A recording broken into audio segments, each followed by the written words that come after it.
Repito, en la cátedra C de Derecho Privado 1 vamos a continuar con la unidad 5, que trata sobre personas jurídicas. La clase anterior habíamos visto una parte histórica, una parte general. Ahora vamos a continuar con una pequeña parte general que hace a todas las personas jurídicas en relación a su gobierno, administración, representación, en la lealtad de los administradores, que eso les compete a todas las personas jurídicas.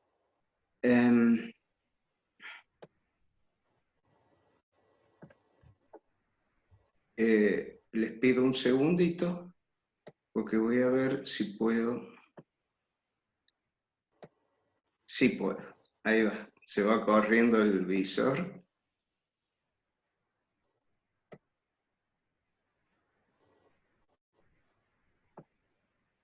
Muy bien. Perfecto. Entonces, vamos a hablar sobre las normas de funcionamiento. Gobierno, administración y fiscalización. Reitero, son partes generales que competen a todas las personas jurídicas. Está tratado en el artículo 158 del Código Civil y Comercial, que establece que el estatuto debe contener normas sobre el gobierno, la administración y representación. Y si la ley la exige, sobre la fiscalización interna de la persona jurídica. En ausencia de previsiones especiales, rigen las siguientes reglas, ¿sí? Esto es, supongamos que no esté especificado en el estatuto. Si todos los que deben participar del acto lo consienten, pueden participar en una asamblea o reunión del órgano de gobierno utilizando medios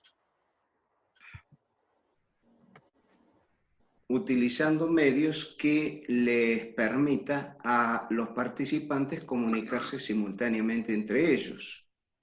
Acá es donde la ley permite la comunicación como la que estamos haciendo en este momento, videoconferencias.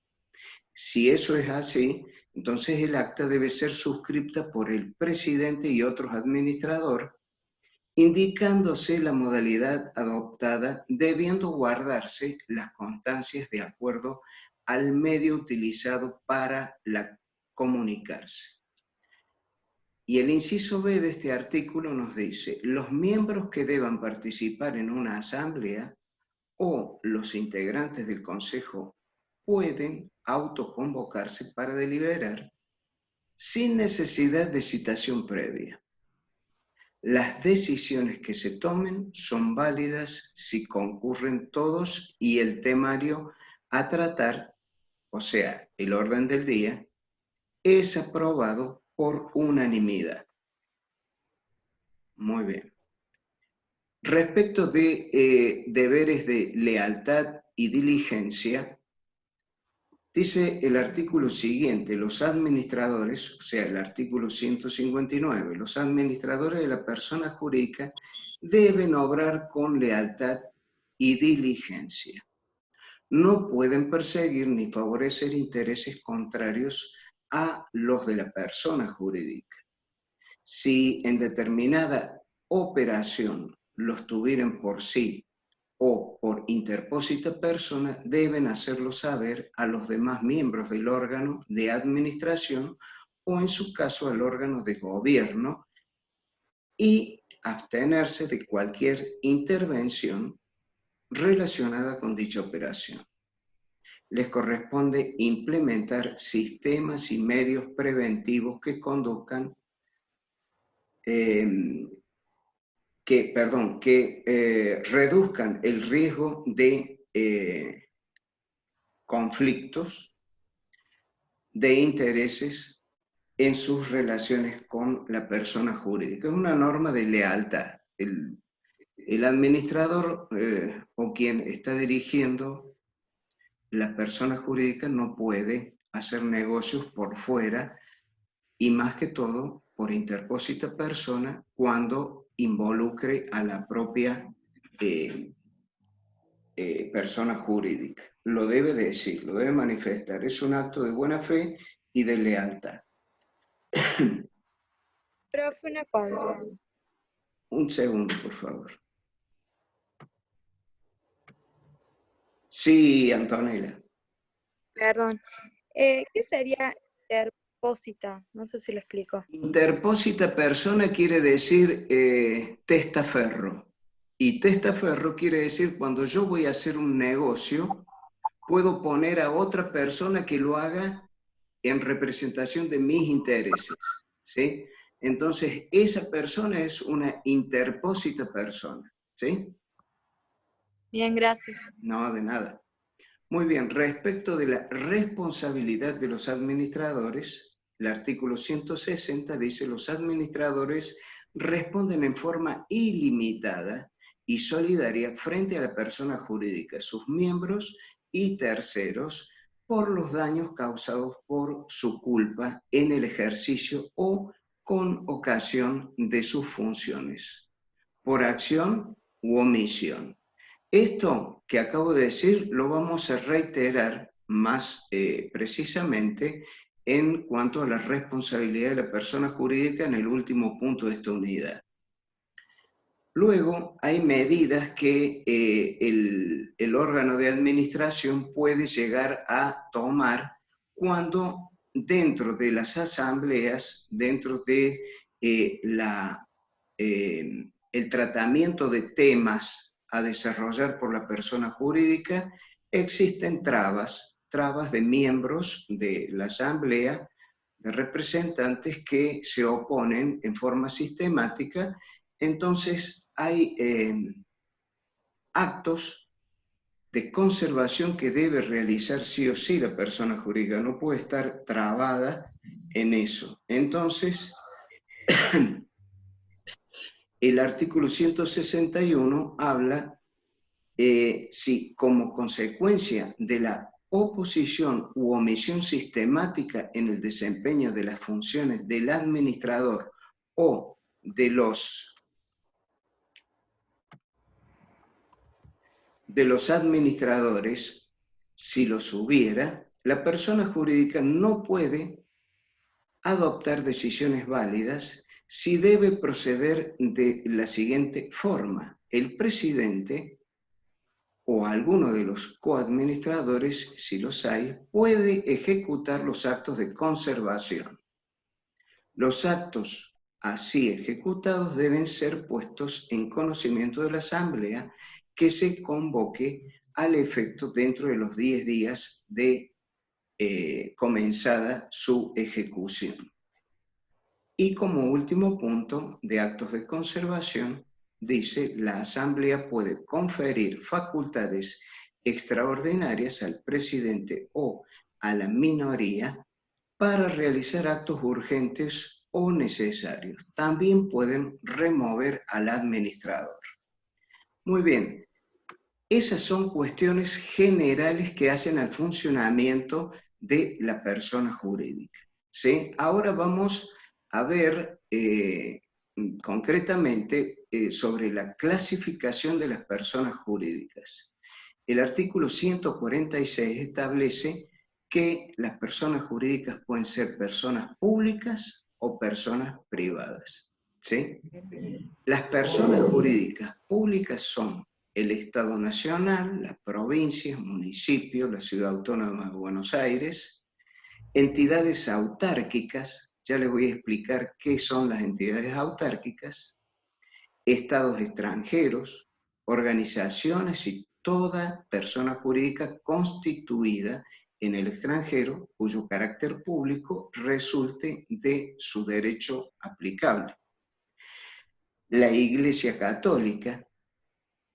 Hasta aquí estas serían las nombradas por la ley como personas jurídicas públicas. ¿Qué son las personas, las entidades autárquicas? Porque ustedes, a lo mejor ese término no les es familiar y quisieran saberlo. Bueno, una entidad autárquica es una institución administrativa estatal. descentralizada, o sea, sacada de la esfera estrictamente del el ambiente público, con personería jurídica y patrimonio propio, integrada por funcionarios públicos que actúan con relativa libertad, con el objeto de satisfacer una necesidad pública. ¿Sí? Muy bien. Vamos a entrar ahora a determinar cuáles son las personas jurídicas privadas. El artículo 148 también lo establece, diciendo que son las sociedades, las asociaciones civiles, las simples asociaciones, fundaciones, las iglesias, no la Iglesia Católica, las iglesias, las confesiones, comunidades o entidades religiosas, las mutuales, las cooperativas, consorcios de propietarios de propiedad horizontal, toda otra contemplada por el Código Civil y Comercial u otras leyes. Esas son las personas jurídicas privadas. Ahora, dentro de las personas jurídicas privadas, el manual que nosotros tenemos, el de Palmero, nos dice que dentro de esa nómina que hemos dado, hay tres que se asemejan en los objetivos y se asemejan en su construcción, en su constitución y en los fines. Por lo tanto, vamos a tratarlas consecutivamente, que son las asociaciones civiles, las simples asociaciones y las fundaciones. Muy bien. ¿Qué son las asociaciones civiles? En principio tenemos que decir que las asociaciones civiles tienen una estructura totalmente democrática. Ya vamos a ver en el análisis que voy a ir haciendo cómo está esa estructuración y que justamente en contraposición está lo que es la fundación. Si esta es horizontal en el sentido de las autoridades, la organización, la asamblea, que es el órgano soberano, ¿sí?, de decisiones, mientras que en las fundaciones eso no está así y ya lo vamos a ver. Dice Rivera, las asociaciones civiles son personas de existencia ideal que nacen de la unión estable de un grupo de personas físicas que persiguen la realización de un fin de bien común no lucrativo. Mientras que Palmero dice algo muy parecido, pero le da otro también aditamento que las caracteriza a estas tres figuras. Particularmente la asociación civil son aquellas que revisten una característica común, como es la finalidad altruista, que no tenga un objeto contrario al interés general o al bien común, en contraposición con las que tienen fines lucrativos. ¿Sí? Muy bien. Vamos a ver ahora cómo se van caracterizando, cómo se va caracterizando esta figura de la asociación civil. En principio, tenemos que decir que bajo el principio de libre ingreso y egreso, bajo el principio de la garantía constitucional que ofrece el artículo 14 de la Constitución Nacional de la Libre Asociación, los asociados a esta asociación civil van a tener plena libertad de ingreso y egreso. Pero un detalle importante que está fijado en el artículo 170, inciso K, es que no pueden transferir su calidad de asociado. O están o salen y no están, pero no pueden transferir su calidad de asociado. Ese es un detalle a tener en cuenta. ¿Cómo se van nucleando estas asociaciones civiles? Dice la doctrina que pueden ser de primero, segundo y tercer grado. Las de primer grado son constituidas por personas humanas, ¿sí? Como ser, un ejemplo, los clubes deportivos. Entonces, la institución, asociación civil, un club deportivo que practica el fútbol. Los asociados van a mantener ese club con un pago mensual de una cuota de adhesión como socio.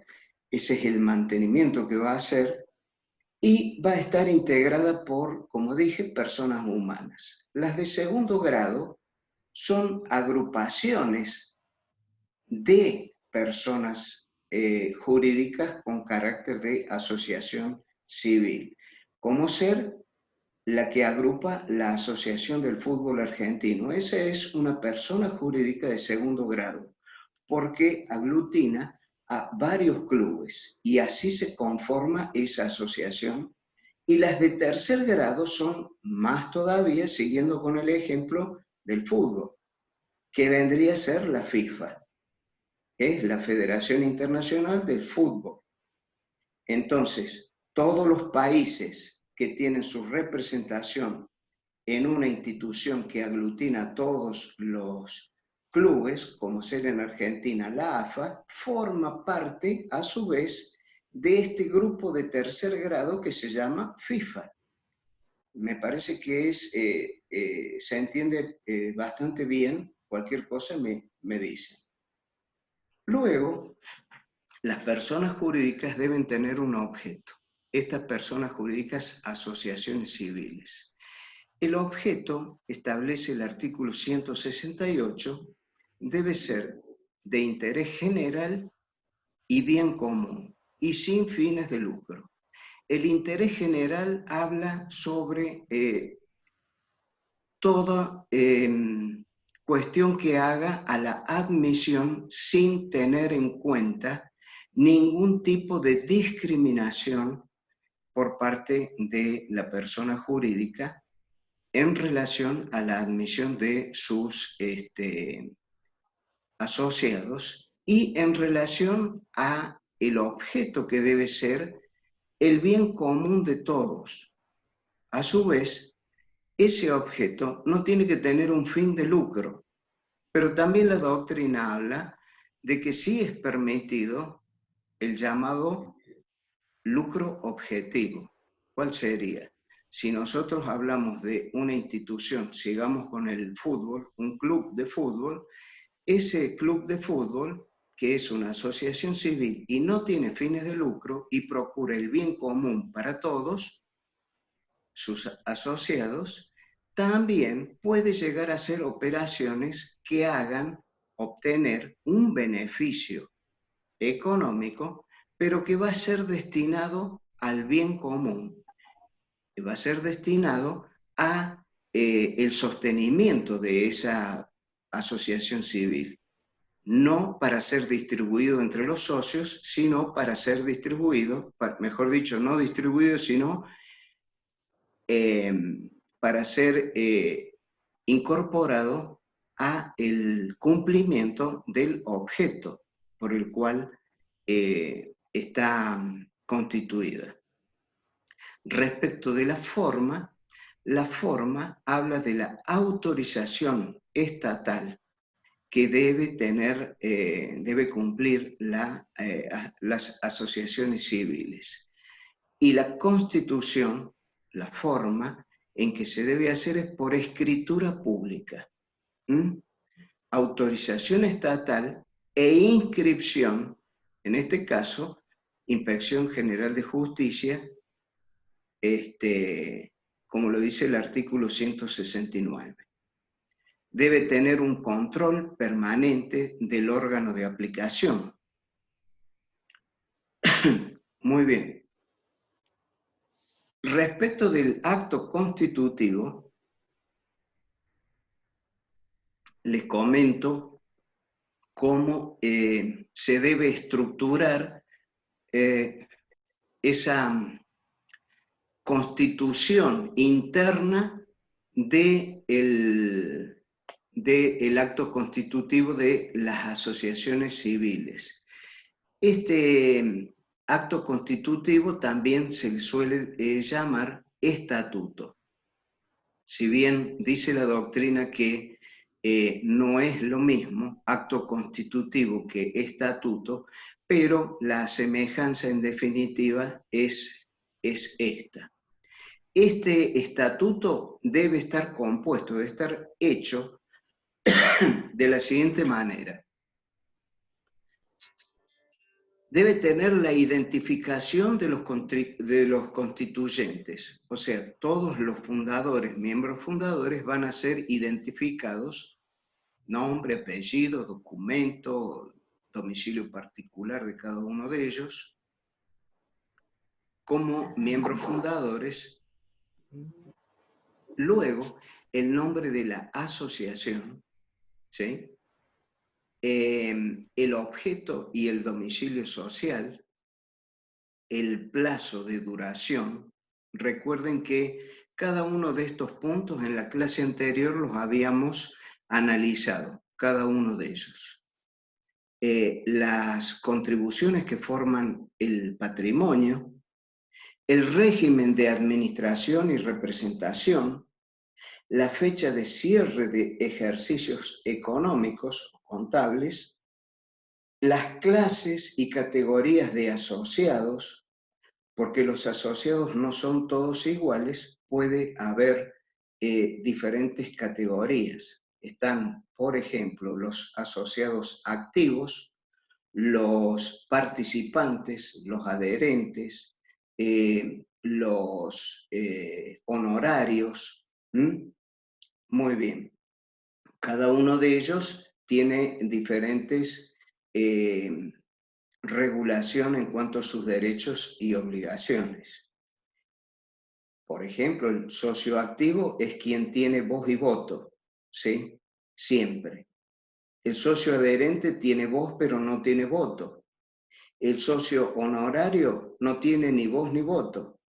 ¿Quién es el socio honorario? Por ejemplo, de una asociación civil, Club Atlético River Plate, puede ser un socio honorario el presidente de la nación. ¿Ok? Muy bien. Y después de haber llegado a una cierta cantidad de años de antigüedad como asociados a esa asociación civil, supongamos aquellos asociados que alcancen los 50 años ininterrumpidos, pasan a ser socios honoríficos. Los socios honoríficos, por ejemplo, en la mayoría de los casos, no pagan más su cuota mensual, ¿sí? Y siguen teniendo voz y voto. Muy bien.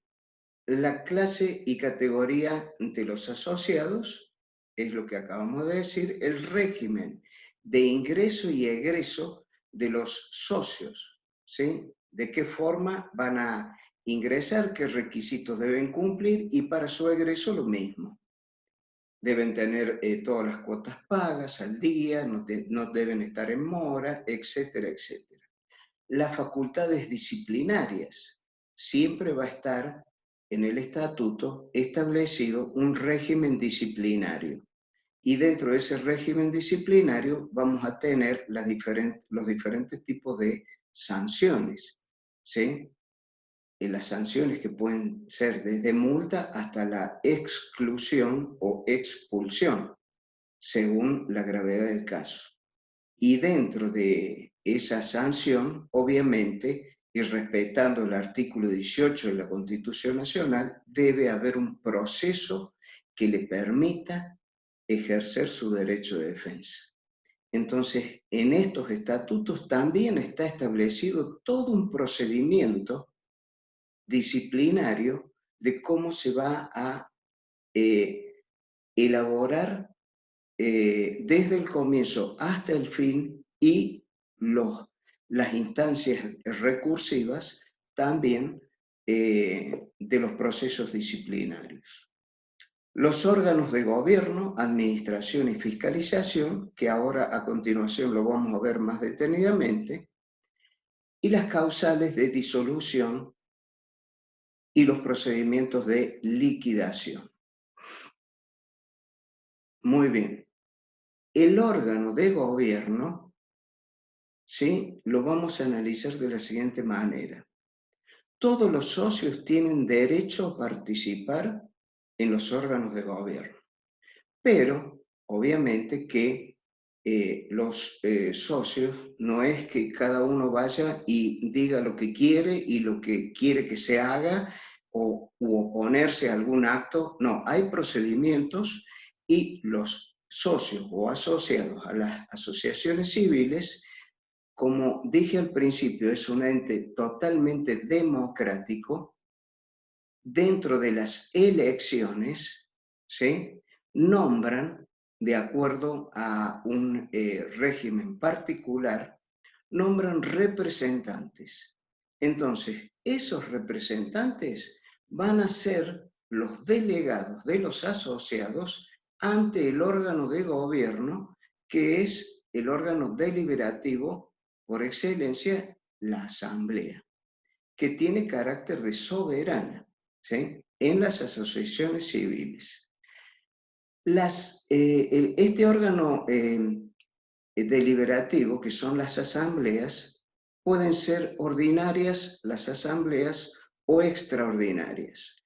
Las ordinarias habitualmente son anuales y tratan todos los puntos relacionados a aprobación de las medidas que el órgano ejecutivo ha ido desarrollando, los recursos que suelen o confirmación que suelen plantearse en los procesos disciplinarios y todo lo relacionado con el quehacer del objeto de la persona jurídica asociación civil. En cambio, los extraordinarios, las asambleas extraordinarias son de carácter no frecuente y solo para aquellos casos en que una urgencia las convoque. ¿Mm? Muy bien, el órgano ejecutivo, ¿sí?, el órgano ejecutivo debe responder en la asamblea, debe rendir cuentas en la asamblea de todos sus actos. Y está compuesto casi siempre por un consejo directivo o consejo de administración, el cual está presidido por un presidente, por un secretario y por un tesorero. También existen, dentro del órgano ejecutivo, diferentes escalas de ejecución de distintas actividades desempeñadas por lo que se llaman vocalías. Estas vocalías pueden ser, a modo de ejemplo, vocalía de deporte, vocalía cultural, vocalía de folclore, vocalía, cada una de ellas va a tener también una actividad determinada. Todos los derechos y obligaciones de cada uno de estos órganos está determinado en el estatuto. Luego el órgano de fiscalización, ¿sí?, que va a controlar y es ante quien también se va a verificar la legalidad de todos los actos que realiza el órgano ejecutivo. Y el órgano disciplinario, que va a ser el que va a encaminar todas las cuestiones y procesos disciplinarios. Hasta aquí las asociaciones civiles. Ahora vamos a ver la segunda de estas tres que habíamos enunciado, que son las simples asociaciones. Comenta, por ejemplo, la doctrina Borda, destaca que no es lo mismo un club de fútbol con innumerables cantidades de socios, aportantes de cuotas, que un grupo de personas que se junta para estudiar la Biblia o para otros objetivos altruistas, pero que no precisan ni podrían utilizar personas jurídicas de una estructura corporativa superior a sus necesidades. Entonces, para alcanzar este objetivo, es necesario flexibilizar las normas de constitución, ¿sí? Entonces, aquí vamos a ver que se eliminan requisitos o institutos que no se compadecen ni con la complejidad de sus finalidades ni con los recursos disponibles. Vamos a dar un ejemplo. Hay un grupo de personas que conforman una promoción de un colegio que se llama Mariano Moreno. Todos los años deciden reunirse y hacer una fiesta anual. Hay muchos integrantes de esa promoción, supongamos que lleven un nombre, Promoción 37. Esta promoción tiene integrantes que no todos viven en una misma ciudad. Entonces, deben requerir de una mínima organización para ese evento, como ser recepción de los aportes, porque hay que contratar un establecimiento, un restaurante, supongamos, tiene que haber la disponibilidad de un hotel para aquellos que vienen de lugares muy distantes, tiene que haber diferentes medios de atención, catering, etcétera, etcétera. Entonces, hay 1, 2, 3 personas que deciden hacerse cargo de esa organización. Lo primero que se me ocurre a mí hoy en día, para que ustedes lo tengan en cuenta, es la AFIP. ¿Sí? La AFIP controla todos los movimientos de dinero en el sistema financiero. Si Juan, encargado de hacer este evento, le dice a todos los demás, con los medios de comunicación que hoy tenemos, le dice a todos los demás, deposítenme mensualmente la suma de tantos pesos en mi cuenta, claro, la AFIP abre los ojos, por decir un ejemplo, ¿sí? Y dice, ¿por qué le ingresa tanto dinero a esta persona? En cambio, si ellos deciden conformar una persona jurídica de una estructura mínima, como son las simples asociaciones, que van a tener una personalidad jurídica reconocida por la ley, entonces pueden ir al banco y abrir la cuenta a nombre de la persona jurídica simple asociación. Promoción 37, simple asociación. ¿Sí? Y van a tener una cuenta que no va a ser de los asociados, sino de la persona jurídica con ese objeto que es la celebración de esa cena anual. ¿Cómo lo deben conformar?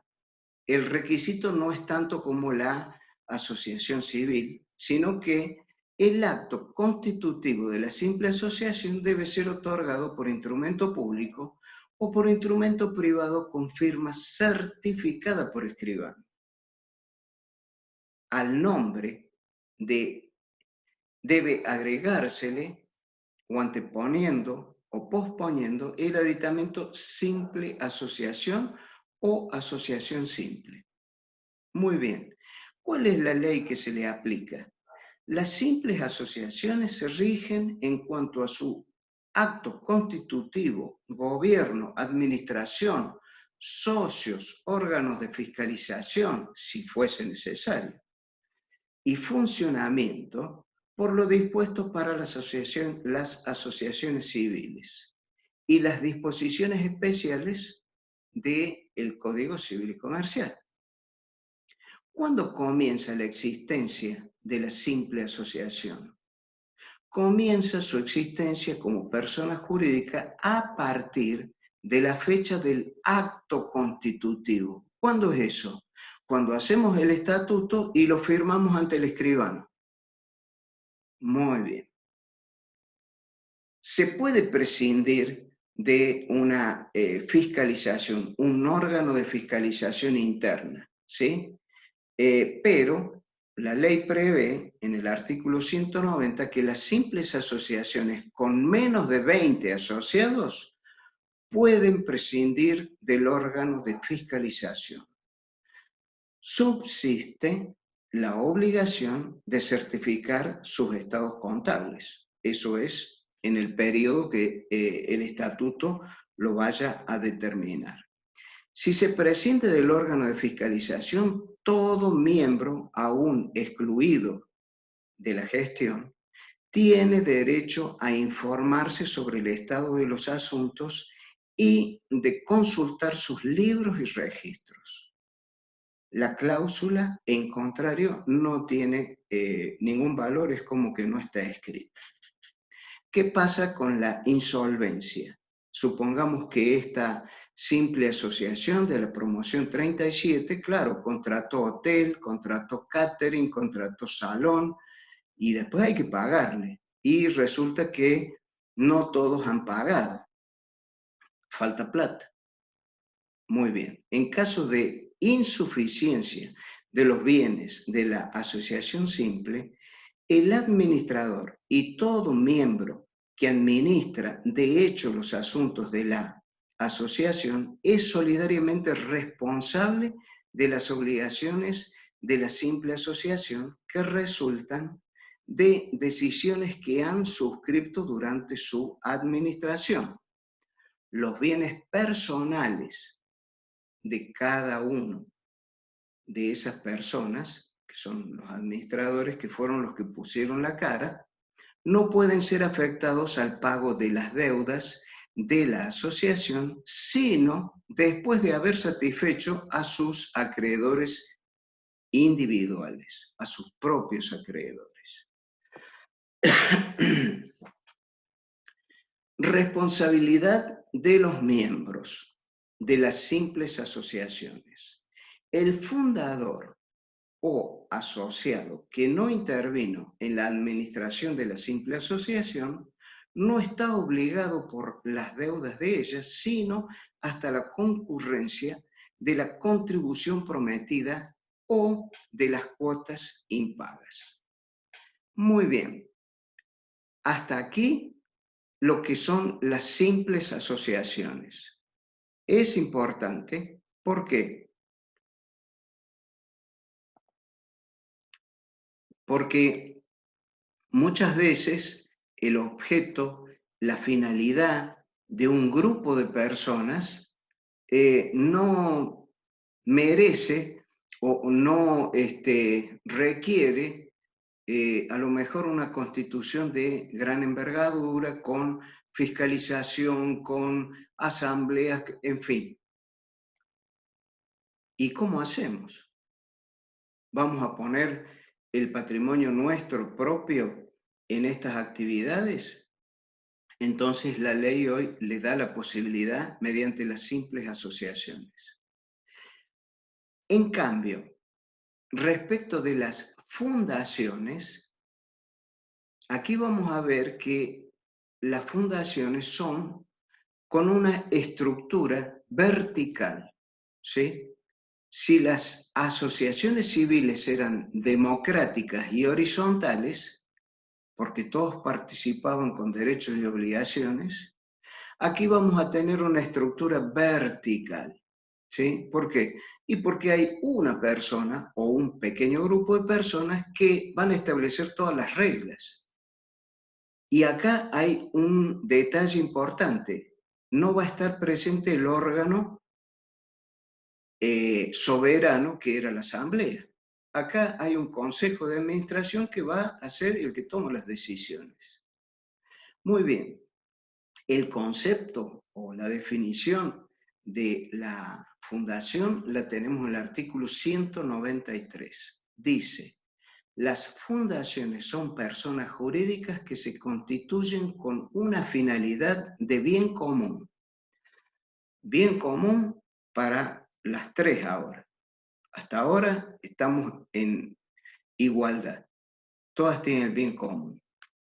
sin propósito de lucro. Tampoco hay propósito de lucro en las simples asociaciones o las asociaciones civiles, mediante el aporte patrimonial de una o más personas destinado a hacer posibles sus fines. ¿Mm? Muy bien. Para existir como tales, requieren necesariamente constituirse mediante instrumento público y solicitar y obtener autorización del Estado para funcionar. Si el fundador es una persona humana, puede disponer su constitución por acto de última voluntad, o sea, en un testamento, ¿sí? Antes de fallecer. ¿Cuáles son los requisitos de la Constitución? Además de lo señalado en el artículo 193, que es el que acabamos de leer, en relación a la forma, esto es mediante instrumento público, una finalidad de bien común, sin fines de lucro, solicitar y obtener autorización del Estado, las funciones deben contar con un patrimonio inicial que posibilite razonablemente el cumplimiento de los fines propuestos estatutariamente. Es requisito indispensable para obtener la autorización estatal. Esto lo dice el artículo 194.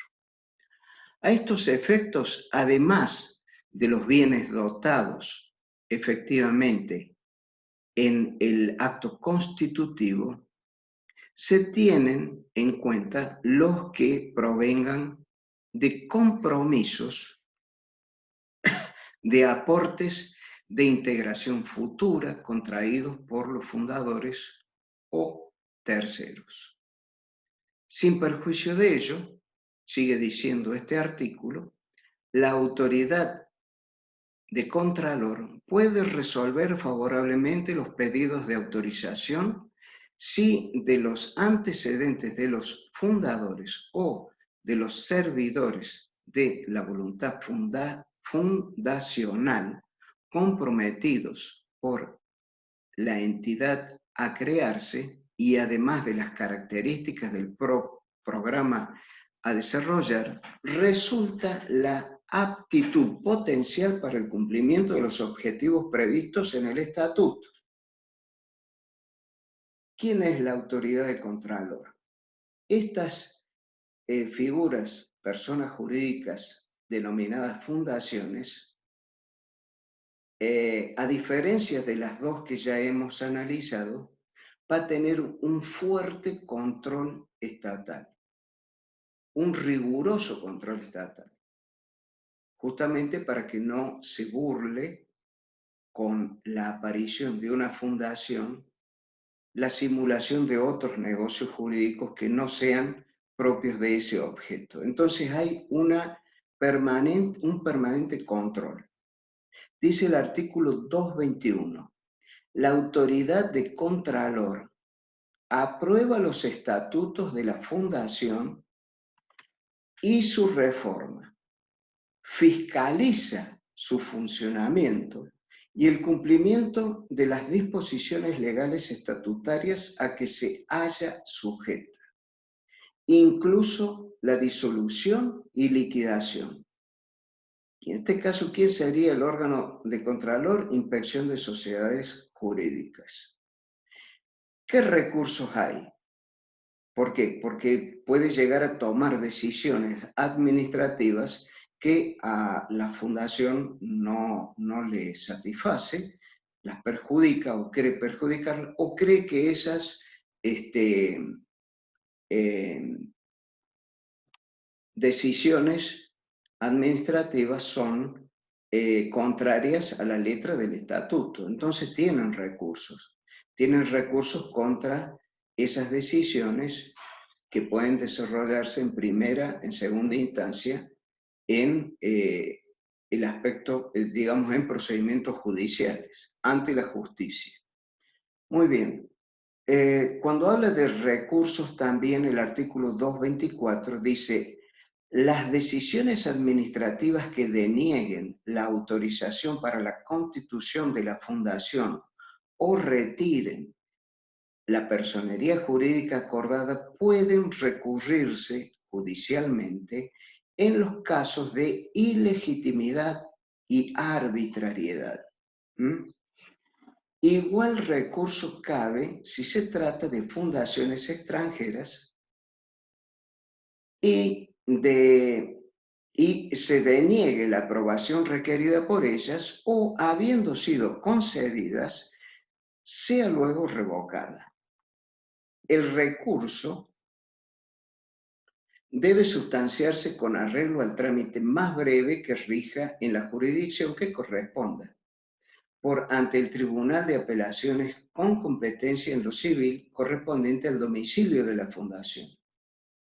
Los órganos de la fundación pueden deducir igual recurso contra las resoluciones que dicte la autoridad de contralor en la situación prevista en el inciso B del artículo 223 que habíamos hablado, que habla sobre disponer la fusión o coordinación de actividades de dos o más fundaciones. Muy bien. Hasta aquí hemos visto lo que son personas jurídicas privadas, como al principio dijimos, asociaciones civiles, simples asociaciones y fundaciones. También existen, de la nómina que habíamos dado, dentro de esa nómina, la primera que son las sociedades. ¿En qué se caracterizan estas sociedades? Que estas sí persiguen un fin de lucro. Eso los diferencia de todas estas que hemos analizado hasta ahora. Entonces, el otro grupo de personas jurídicas de carácter privado lo constituyen aquellas que tienen por objeto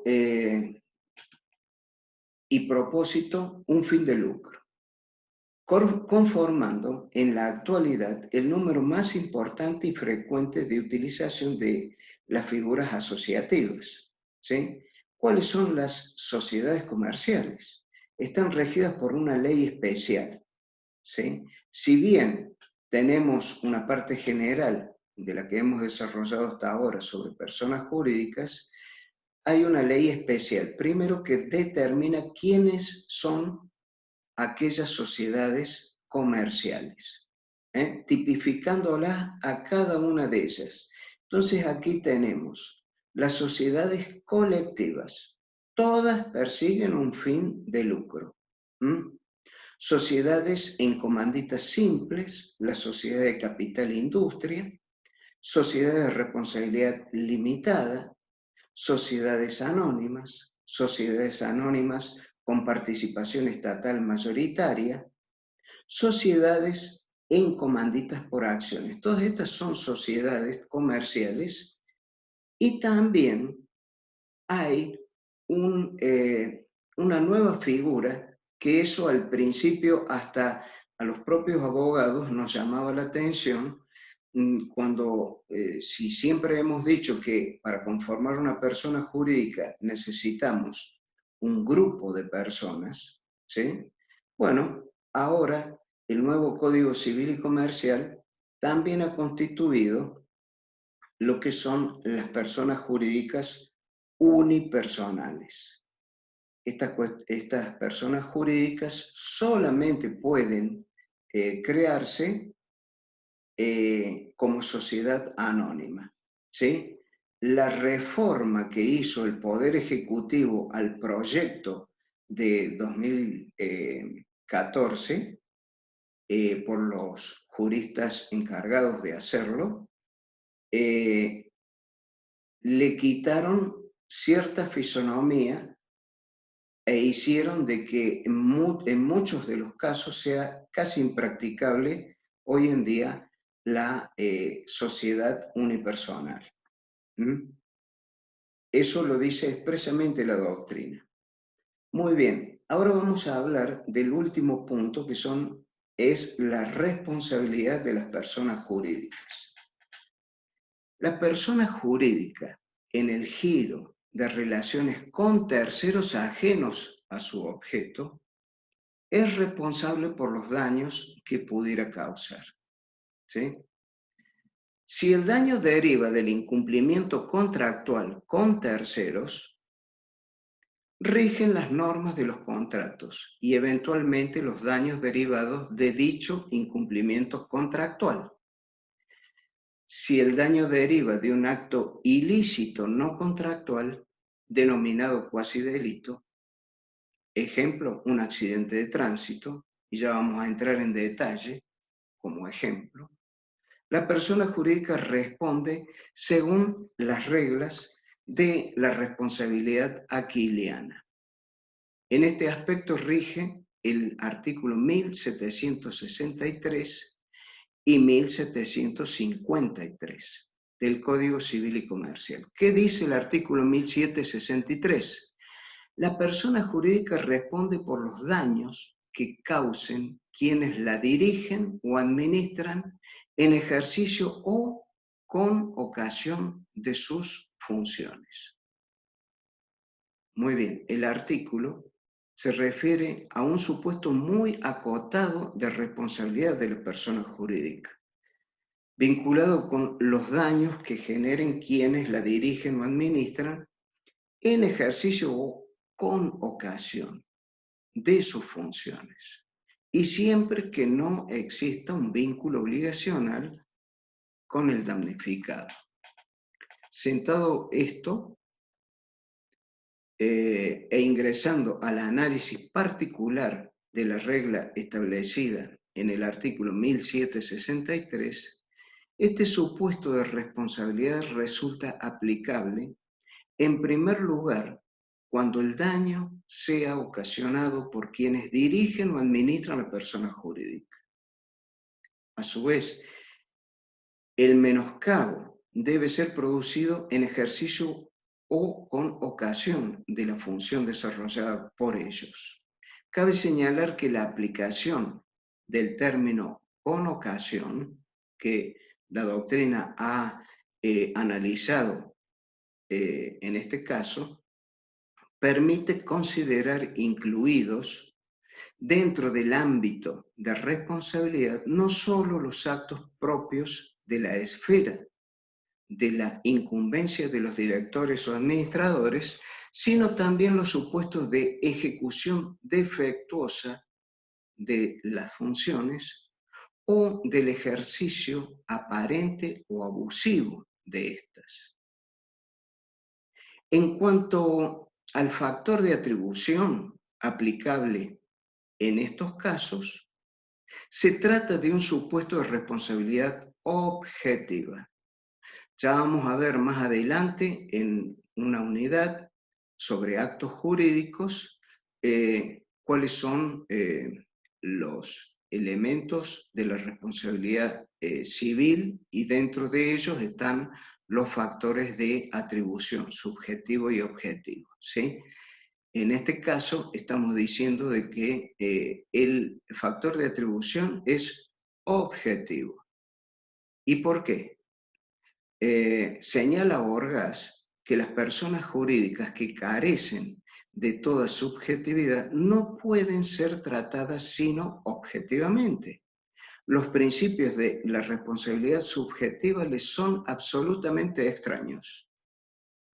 Es inútil mencionar en estos casos la voluntad y la culpa, conceptos que respecto de los entes ideales carecen en absoluto de sentido. En cuanto a la responsabilidad del principal por el hecho del dependiente, el artículo 1753 establece: el principal responsable objetivamente por los daños que causen los que están bajo su dependencia o las personas de las cuales se sirve para el cumplimiento de sus obligaciones, cuando el hecho dañoso acaece en ejercicio o con ocasión de las funciones encomendadas. La falta de discernimiento del dependiente no excusa al principal. La responsabilidad del principal es concurrente con la del dependiente. Supongamos que tenemos, vamos a hacer el ejemplo de un repartidor de bebidas gaseosas, Coca-Cola, ¿sí? La empresa Coca-Cola, que tiene su establecimiento aquí en Córdoba, en la ruta 19, a la salida de la ciudad de Córdoba, tiene una flota de camiones para hacer sus repartos. Ese camión, que es de la Coca-Cola y está manejado por un empleado de la Coca-Cola, tiene un accidente con un automotor en la vía pública en trayectos de hacer su tarea, su entrega. Eso es en ocasión de su actividad. Muy bien, le produce daño a otro automotor. El damnificado, ¿a quién? ¿Cómo reparará su daño? Le tendrá que iniciar una acción de daños y perjuicios, ¿sí? ¿Y a quién va a demandar? Va a demandar a la empresa Coca-Cola, persona jurídica, ¿m? Y va a demandar también al conductor, porque los dos responden solidariamente por ser el autor del hecho. Muy bien, hay un tema muy polémico que habla sobre la responsabilidad penal de la persona jurídica. Ha habido todo un ensayo previo de la doctrina donde se trató de determinar si existía o no responsabilidad penal por parte de la persona jurídica. Recientemente ha salido una ley, la ley 27.401, trata sobre la responsabilidad penal de las personas jurídicas. Ustedes saben que en materia penal, mejor dicho, capaz que no lo saben porque todavía no han cursado derecho penal, pero el derecho penal se estructura en base a delitos. Y esos delitos son solamente configurados como delitos, tenidos en cuenta como delitos, si están determinados previamente, o sea, ley previa anterior del hecho de la causa, artículo 18 de la Constitución Nacional, que hace al principio de legalidad, igual que el artículo 19 de la Constitución Nacional, mediante una figura delictiva. Esa figura delictiva se llama tipo delictivo. Entonces, por ejemplo, para la muerte de una persona que se le puede llegar a imputar a otra persona, entonces se dice el que matare a otro. ¿Sí? Esa es una figura delictiva, es un tipo delictivo que se denomina homicidio. Está en el artículo 79 del Código Penal. Entonces, habiendo hecho esta aclaración, el tipo delictivo está centralizado, el tipo delictivo de la responsabilidad penal de la persona jurídica. Está centralizado a actuaciones empresariales que denoten hechos tales como el cohecho, o sea, el cohecho es el soborno, ¿sí? Pagar para obtener un resultado ilícito. Y tráficos de influencia, enriquecimiento ilícito, balances o informes falsos, etc. Yo, persona jurídica, debo presentar mi balance al 31 de diciembre y no me cierran las cuentas. Entonces, al encargado contable le digo, mira, vamos a tener que mentir y vamos a tener que falsear datos. Ahí está el delito. Ahí está la configuración de este delito. prescripto por la ley 27.401. Siempre que del hecho resulte un beneficio para la persona jurídica con el obrar de sus directores, administradores o terceras personas que hayan realizado el acto en la medida que la persona jurídica posteriormente los convalide aún tácitamente. Muy bien, las penas que se aplican van desde la multa, la suspensión, la disolución y la liquidación. Muy bien, hay un punto que habla sobre la inoponibilidad de la persona jurídica. Y esto está relacionado con la diferenciación que existe entre la persona jurídica y la persona de sus integrantes. En el artículo 144 que habla sobre la inoponibilidad, nos dice, la actuación que esté destinada a la consecución de fines ajenos a la persona jurídica, constituyan un recurso para violar la ley, el orden público o las buenas costumbres, o la mala fe, o para frustrar derechos de cualquier persona, se imputan a quienes a título de socios, asociados, miembros o controladores directos o indirectos, la hicieren posible, quienes responderán solidaria e ilimitadamente por los perjuicios causados.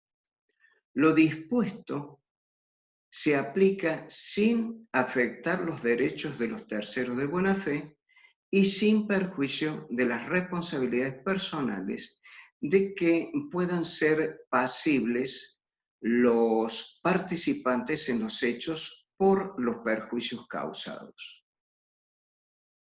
Muy bien, como último punto tenemos la extinción de la persona jurídica privada.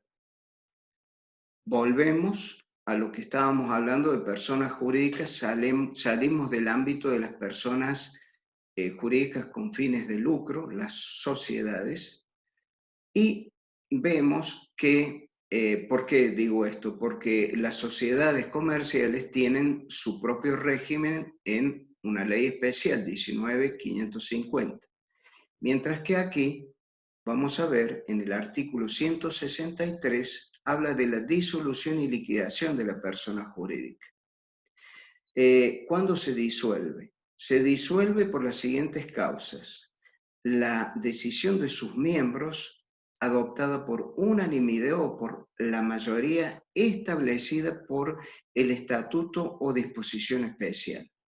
El cumplimiento de las condiciones resolutorias a las que el acto constitutivo subordinó su existencia, por ejemplo, para una simple asociación. Habíamos hablado de la cena de promoción 37 anual. Se cumplió el fin establecido, ahí está la causal de disolución. La consecución del objeto para el cual la persona jurídica se conformó o la imposibilidad sobreviniente de cumplirlo. El vencimiento del plazo establecido en el propio estatuto. La declaración de quiebra. La disolución queda sin efecto si la quiebra concluye por avenimiento, o sea, se soluciona el problema de la quiebra, o se dispone la conversión del trámite en concurso preventivo, o si la ley especial prevé un régimen distinto. O sea, que no es que hubo alguna solución en el proceso de quiebra. La fusión respecto de las personas jurídicas. Dos personas jurídicas que se unen y forman una sola, ¿sí? Entonces eso también es parte de la liquidación. La reducción a 1 del número de miembros si la ley especial exige pluralidad de ellos, como habíamos visto hasta ahora. La denegatoria o revocatoria firme de la autoridad estatal para funcionar cuando ésta sea requerida. El agotamiento de los bienes destinados a sostenerla. Cualquier otra causa prevista en el estatuto o en otras disposiciones de la ley. ¿Qué sucede con la prórroga?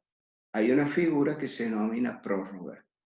El plazo determinado de duración de la persona jurídica puede ser prorrogado, dice el artículo 165, y para ello se requiere decisión de sus miembros adoptada de acuerdo con las previsiones legales o estatutarias, el manejo de las mayorías, presentación con la autoridad de contralor que corresponda antes del vencimiento del plazo. Tengo la fecha de finalización de existencia a el 31 de diciembre del año 2020, bueno, yo, el órgano ejecutivo, con la directiva dada por el órgano soberano que es la Asamblea, hago una presentación de prórroga, una prórroga por un tiempo determinado. En cambio, hay otra figura que se llama reconducción. La reconducción dice que la persona jurídica puede ser conducida o reconducida, perdón, mientras no haya concluido su liquidación por decisión de sus miembros adoptada por unanimidad o la mayoría requerida por la ley o el estatuto, siempre que la causa de su disolución pueda quedar removida por decisión de los miembros en virtud de la ley. O sea, es como un saneamiento de la causa de disolución y una reconducción, ¿sí?, de ese nuevo plazo. Muy bien, hasta aquí estaríamos cumpliendo con lo que el programa nos establece. Perdón, estoy tratando de... Ahí está. Bueno, y me gustaría ver ahora, si es posible, le pido que no se vayan, sino que me permitan terminar de tomar lista, así después la vuelco en la lista de la cátedra, ¿sí? Quedo atento a alguna pregunta si ustedes lo creen necesario. A ver.